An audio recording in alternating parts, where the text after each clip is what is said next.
When I walked into that courtroom, everyone turned to look. The man sitting at the witness table froze mid-sentence. He'd just called my daughter a burden, a failure, and useless. But that day I showed him, and everyone watching, what happens when a mother fights back. Before I tell you what happened, please like this video, subscribe, and tell me where you're watching from. Because what you're about to hear is more than a story, it's justice served cold. The courthouse smelled of old paper and perfume. That same heavy, suffocating smell that reminded me of lies covered in polish. I sat quietly in the back row, clutching the small silver cross my late husband had given me before he passed. Beside me was my daughter, Clara, pale, trembling, and exhausted. She used to be full of life. A teacher, a singer in church.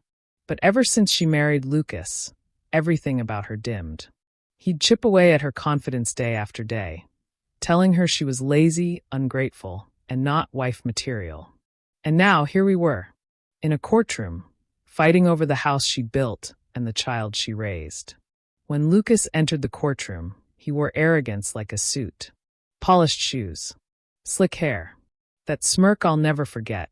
His lawyer, a young man who looked like he thought charm could replace evidence, smiled proudly as Lucas took the stand. He spoke with venom disguised as pity. "Your Honor, my wife hasn't contributed anything to this marriage.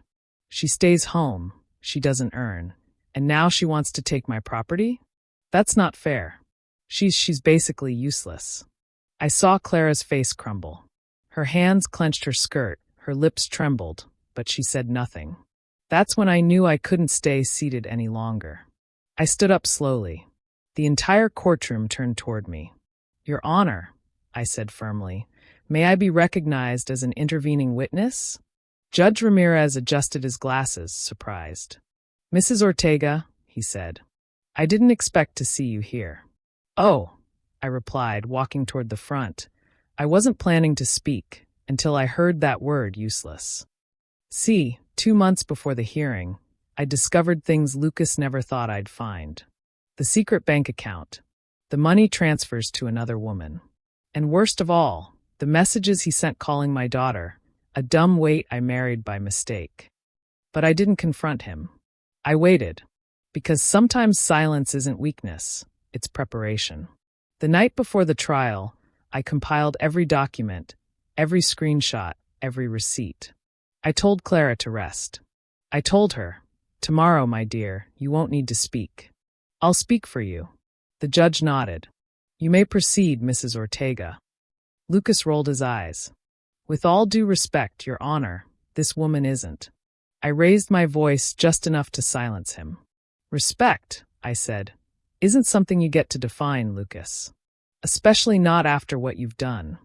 I opened my folder and spread out the printed messages across the table.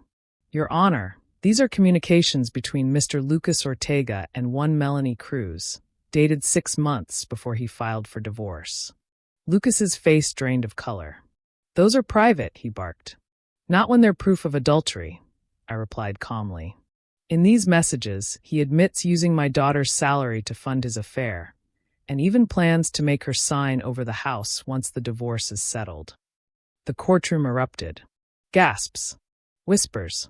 Even his lawyer looked like he wanted to disappear. Judge Ramirez slammed his gavel. "Order. Order in the court." Then he looked straight at Lucas. "Mr. Ortega, do you deny these messages?" Lucas stuttered. I was angry, I didn't mean." "Enough," the judge interrupted. "You came here to call your wife useless, but the evidence shows she paid your debts, managed your household, and raised your son while you betrayed her. Custody and property go to Mrs. Ortega." Case dismissed. Lucas slumped in his chair. For once, that smirk was gone. When we walked out of that courtroom, Clara's hand slipped into mine. She didn't say a word, just cried quietly, the kind of tears that wash away years of humiliation. I whispered, "You see, my dear, a man can lie, but truth doesn't die. It just waits for the right moment to speak." Moral of the story: never confuse kindness for weakness. Even the quiet ones have their breaking point. Truth doesn't need to shout. It just needs evidence and timing.